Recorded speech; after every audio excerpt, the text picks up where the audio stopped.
6:43 and Tuesdays at this time. We love visiting with our buddy. It is Ron, the car guy from Westside Auto Pros, and something that I'm sure a lot of folks have on their mind every single morning when they're walking out to their vehicle, getting set to jump in and go do whatever they have to do is, what's this going to cost me? That's right. Yes. Yep. As you're getting in your car, getting ready to go, you're always thinking about gas. Mm-hmm. Who has gas? We think about it every morning, Ron. I work with all guys. I have to deal with it every morning. We're going to talk about that kind of gas.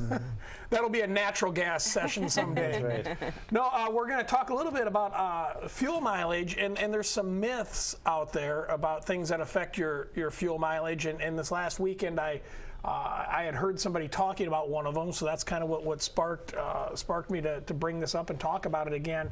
And of course, we've seen, compared to a year or two ago, I mean, gas prices are still lower than they were, but we were talking just a little bit before we went on air.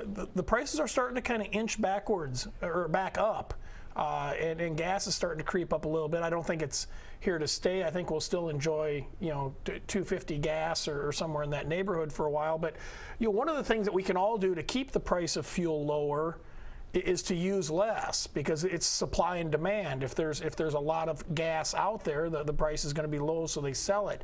But I want to talk about some of the myths here that affect fuel mileage or really don't affect fuel mileage, but people think they do. And the first one is turning off your air conditioner and opening the windows. And I remember that when I was a kid. Dad would always have the air conditioning turned off, and you kids roll down those windows because we're going to save gas.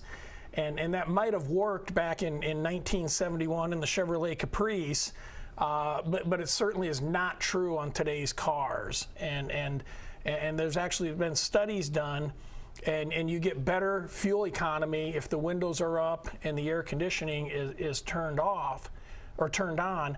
And the reason for that is aerodynamics.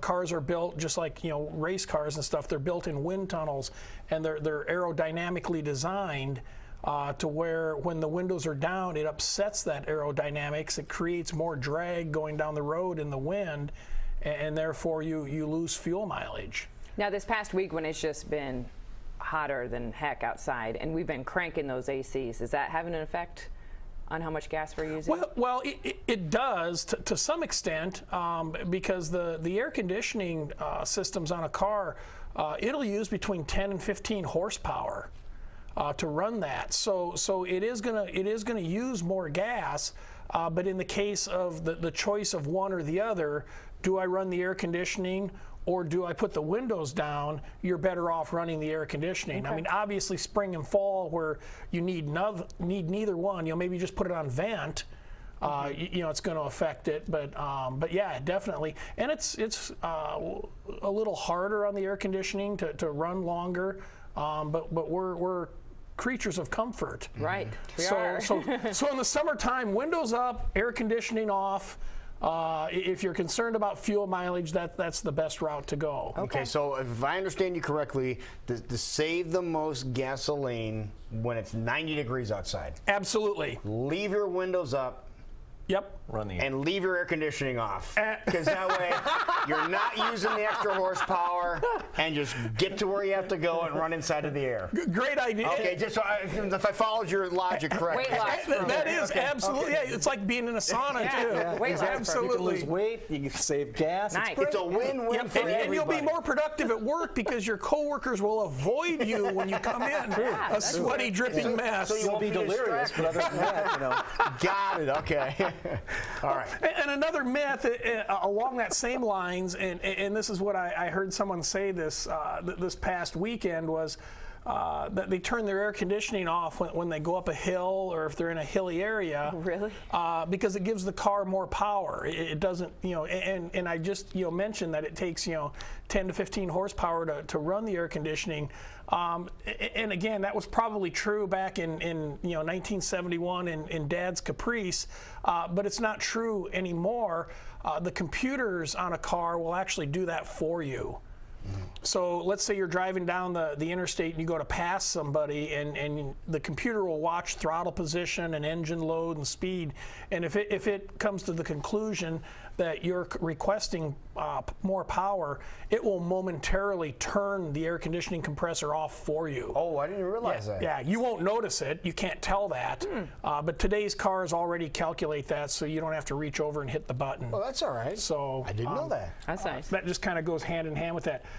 The second one, and this is probably the bigger of the two, because I hear this debate all the time, and I see it all the time driving down the highways and the interstates.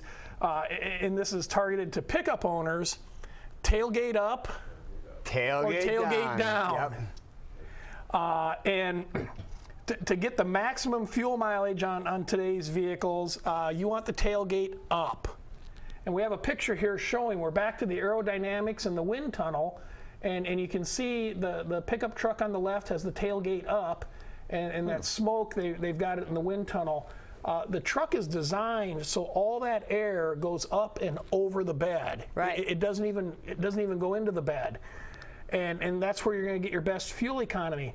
You can see the truck on the right, they lowered the tailgate in the same scenario in the wind tunnel, and you can see how that air, as it comes down to the back of where the tailgate's open, it starts to get disturbed and starts to move around. And you wouldn't think it makes that big of a difference, but it does. So, vehicles are designed, pickups are designed to maximize fuel economy with the tailgate up. It kind of makes sense that they put a lot of work into the design of their vehicles. You would think they would design it so that how it is the best way to drive it, as opposed to having to alter it. Absolutely, and these auto manufacturers, I mean, they're under a ton of pressure from the federal government to get fuel economy up. Right. I mean, they've got an average fuel economy to meet, so they spend millions of dollars in expensive wind tunnels, looking at aerodynamics, and when something rolls off the assembly line, that vehicle is going to get probably the best fuel mileage it can without modification. Yeah. Another thing that some of my research showed me is like the net type tailgates. You'll see people take the tailgate off the truck and they'll put that Pro Net or an air gate or something back there. We've got the same effect that we just showed on the wind tunnel. Actually, the net type gate, as that wind comes down, it actually creates extra force. I mean, it creates a drag because it's hitting that net. Now, it's probably a push putting the net in there, because now you took the weight of the tailgate off of the truck. So, but I doubt that you gained anything doing that. I mean, just leave the tailgate on, leave the thing up, and you'll Fill get it the with best water mileage. and create a swimming pool. What about spoilers on the back of cars?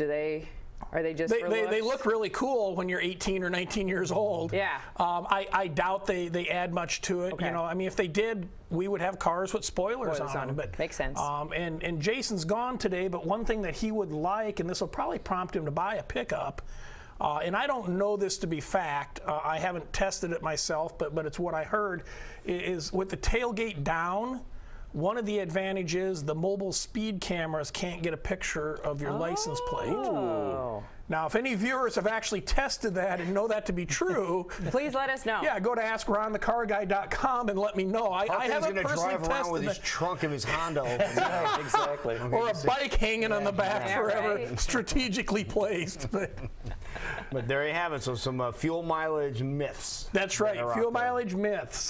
Those are all false. But one thing that you can do to increase your fuel mileage, make sure your car is tuned up. But if you want to get a tune-up, your place would be a perfect spot to stop. We would love to do that for you, and you can find us at westsideautopros.com. You can call us, or you could go to AskRonTheCarGuy.com. I'll answer all questions.